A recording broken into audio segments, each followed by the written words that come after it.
Yeah, let's start. I'm very excited to be here and to talk to you about a study which I carried out last year, the whole year, was in the name of the study for me. And it was the study about the AI experience, and I will discuss some background information on what you've just saw. So basically, I'm talking about the same things, but I want to show you a little bit different perspective on what you've just experienced in this AR. So here is the background of the study. Just a few words about AI. This is a technical development which has been in the headline for many years now, and especially, of course, in the recent years. And many companies are using AI in various areas of their business, and science is also really interested in AI and does research at full speed to develop it even further. And also in our everyday lives, this topic becomes increasingly important because we already have more and more interactions with artificial intelligence. And in order to understand this topic, we wanted to do research, an initial research about the experience of AI. So the question was, how do we as humans perceive AI? What comes into our head when we think about this topic? And of course, we can imagine that there's a vast spectrum of experiences because everyone sees the world a bit different, and there are many AIs and many application fields and many areas where we can have interacted with an AI, but we can also assume that there's a common ground, so to speak, that there are patterns of experiences. I mean, we all can agree that here's a laptop, so not everybody sees the world completely different. So we can agree that there's a common ground. And that is what we wanted to find out, this common ground in the perception or experience of AI. And to come to the method I used to understand these patterns of experience, we used the in-depth interview. And because the problem is these patterns of experiences are unconscious often. And therefore, we act in the interview on the basis of complete openness and honesty, similar to a therapeutic setting. And we use free associations and ideas in the interview to get a feeling for this unconscious, which shows itself in them. And we also try to get to the bottom of these ideas, to understand, to reconstruct the premises and assumptions that go hand in hand with them, but that are not so present in our everyday lives and also not in a normal conversation, because we make the world always a bit simpler than it actually is. And depth is also generated by directly addressing interview dynamics and also roles which one takes in the interview. For example, where is a good flow in the interview? Where do I feel resistance? And then to make this to a topic in the interview. And this is where often the unconscious shows itself. So let us come to the first aspects that I found in the interviews. There are three aspects that emerged from the interviews a lot. So a lot of people heard about AI and maybe also know a lot about AI, but it's always hard to grasp really what AI is. And also, the second phenomenon is that there's the assumption that we have much more contact with AI than we notice in our everyday lives. And maybe this is because AI could be so deceptively real that we can't even notice a difference to a human interaction. And the third phenomenon is that we assume that AI has a huge potential for change in our own life, but also of the structure of the complete society. And therefore, we can see on the positive side, we can see AI as a liberator from repetitive tasks, so that we are able to shape our lives in a more self-determined way, that the world is easier to understand with the help of AI, and this creates curiosity, fascination, and enthusiasm. But on the negative side, we have that AI can be seen as a really powerful tool for organizations to manipulate us, that we have less control in our lives, and we have maybe the feeling to get overwhelmed by it. And this creates fear, resistance, and defense in us. And from these phenomena, we can assume that the assessment of AI is really difficult for us and confusing for us. Not only the assessment of the outer object, but also our inner subjective feeling about it, because we don't really know in which direction AI will guide us or in which way it will develop.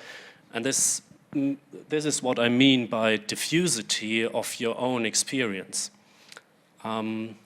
So what can these phenomena mean when we break it down? We as humans are subjects, maybe in a world of objects, and we relate to each other and to objects in this world. In a narrower sense, this can mean that we form a relationship to our parents or other objects, other persons in our lives. In a broader sense, this can mean that we form relationships to areas in our lives.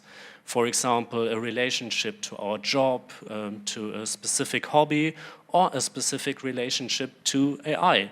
And from our everyday life, we know that relationships are not conflict-free. And we have found two specific conflicts that come into play for the relationship with AI. First conflict has the issue of control.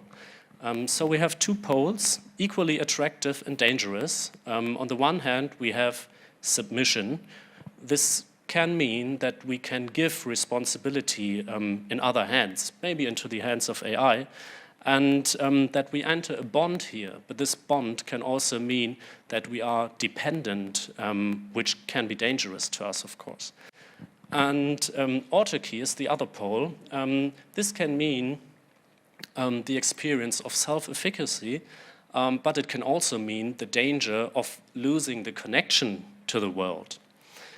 And we have also a new facet to this conflict when we question identity. So to what extent does contact with AI change my identity? Do I want it so? Or do I want to preserve my identity? And in this case, we have the two poles of fusion. So we expand our own identity by incorporating something new. And at the same time, there's the danger of being swallowed up, so losing the own identity and going up into another. On the other side, we have separation, which could mean that we preserve or strengthen our own identity, but it could also mean that we become alienated, because identity also lives from the relation to others. Yeah, these are the phenomena of the interviews. And now I want to show the AI experience model, which is based on these phenomena which we found in the interview. And to make these phenomena a bit manageable or understandable, we developed this model. And here we see the 4 different modes we saw and experienced earlier. And here we have 2 dimensions to distinguish them. We have the dimension of arousal, which is the degree of a general but especially central and emotional activation. A high activation means alertness, wakefulness, readiness to react, agitation, so different types or states of tension. And a low level means the opposite, a more relaxed and passive attitude with stronger activation of cognition, maybe. And with a dimension structural level, we describe the degree of stability of the experience. A high level stands for rational and structured consideration. And a low level means fast, chaotic, highly impulsive, sometimes overwhelming impressions of the experience. So this is what I meant earlier by diffusity. And now I want to talk about the specific modes. Here we have the turmoil.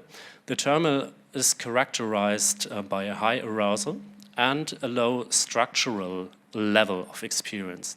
So we have increased activation of system 0 and system 1. And there we have this diffusity in our own experience. So, and this creates intrapsychic tension.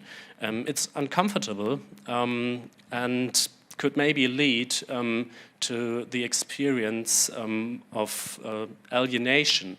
And there's the threat to lose self-cohesion. And therefore we want, in this turmoil, we want to stabilize this situation. And what we use is we are splitting in the turmoil. We are splitting in positive and negative, and we can observe at the same time the reinforcement or dramatization of the positive or the negative. So we fade out this ambivalence AI creates. What also plays a role in it is escapism and curiosity. So we have something from this stimulation. But however, this distinction between good or bad, positive or negative cannot last very long because of the turmoil. And the other side continues to exist, and that's because the assessment of AI can switch really, really fast, which gives us, again, the impression to not understand our own experience. I just wanted this, and now I want something completely different. How can that be? So this is the turmoil. And in the second mode, we have the paralysis. Basically, the same conditions like in the turmoil.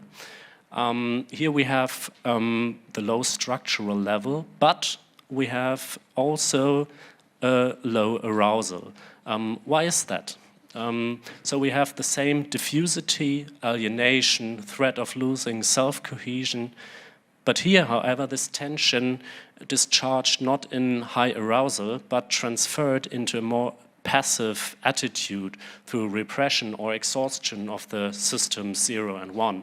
So the perception is more or less numbed, and with the aim to create distance. And so there's the question, it's not only the question of avoidance or escaping this tension, but also finding pleasant peace in the distance or in this passivity. Yeah, I forgot to show these. Then we move on to the hyperstrength mode. Here we have also, or again, the high arousal, but it's combined with a structured level.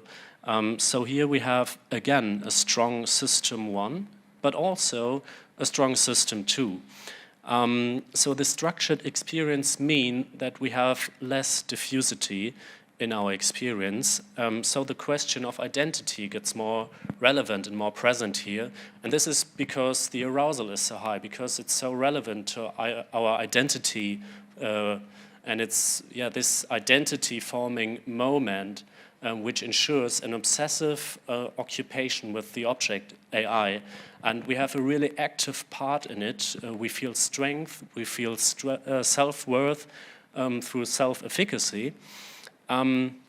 But although this mode or this experience here is really structured, an integration of positive and negative aspects are not entirely successful here, because some things have to remain undigested and in order to generate this excessive sense of the self, this high flight. And now I will come to the last mode, the integration.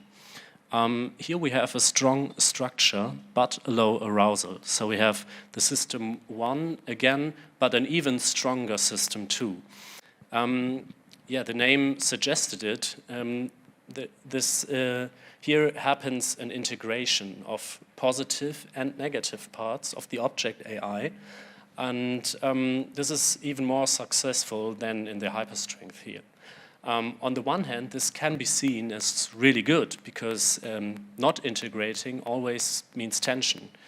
But integration can also mean that we have the danger of a really ambivalent object, a really ambivalent AI, and that can be so strong that it turns into somehow depressive experience, so that we are distancing us from the object. And this can also lead to the fact that other modes become stronger again. Yeah, these are the modes. And to finish, I want to show you the whole model again. So here we see the complete model, this time assigned to the system 0, 1, and 2 in the circles. These systems describe, so to speak, what is externally observable from the things which go on in the psyche, whereas the context in the context of the study, we were more interested in the inner experience, what we call System X. And I wanted to say that some modes may seem pathological or bad, also due to terminology. And I would like to point out that each mode is really natural. It's really important when dealing with AI. So there's no bad mode or better mode. All are good and all are really natural. That's it.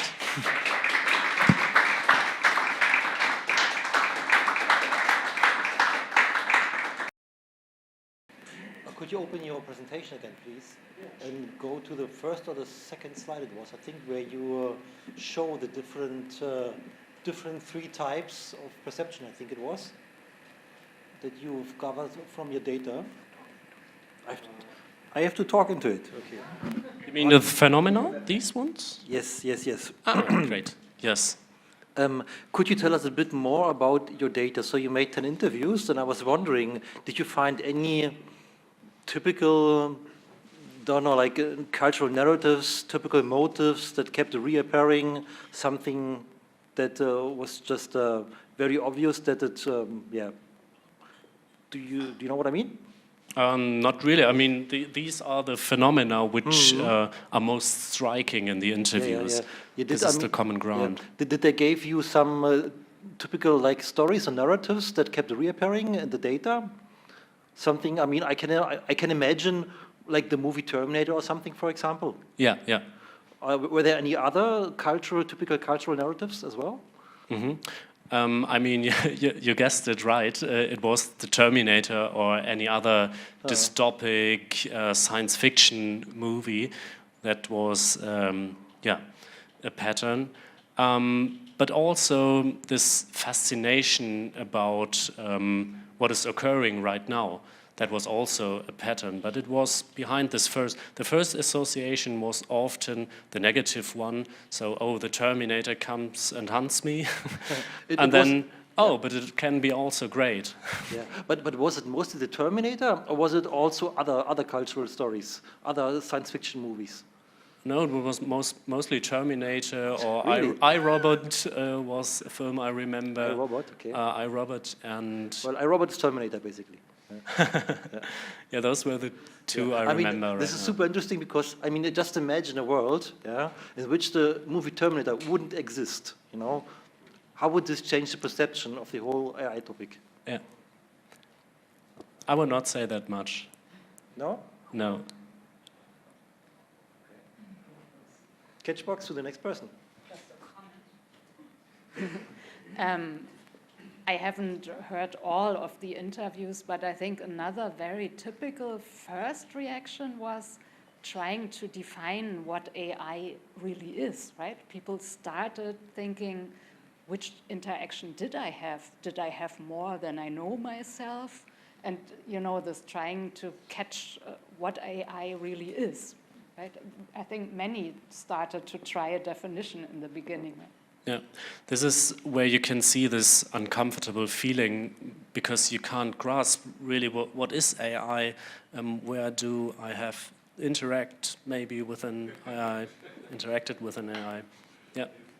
Yeah, if I can add something, the most significant thing, because I was a bit part of the process, that actually during the study, the world changed so much, and we had to update some assumptions, like the familiarity with AI.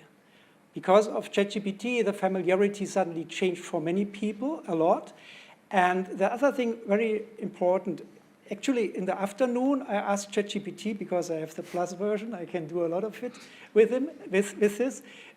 Give me 30 movies about exactly the theme of dystopia and robots and power shift and AI, and give me a table with even scores about the dystopia score and the friendliness of the AI, because it's a truism that mostly of science fiction, not only in movies, but also in books for a long time, are about the danger, to warn us, like Cassandra did in the old Greek times, about dangers. Yeah? So mostly we are communicating about dangers happening in our literatures and so on, artifacts, because dangers are more important than good things. You know, negative news are spreading faster. And yeah, the astounding thing is that the landscape of AI is so fragmented between the macro level, like having the Skynet, or even Matrix is much more important, because in the Matrix trilogy, it's about the absolute exploitation of mankind, being only a battery and nothing more than a battery, and mankind waking up to be totally abused. Yeah? So it's even worse than Skynet. So you see, it's not only Terminator bringing the image of AI in this problematic zone, but a lot of movies. Thank you. Anyone? Any questions? Yeah? Further questions or remarks?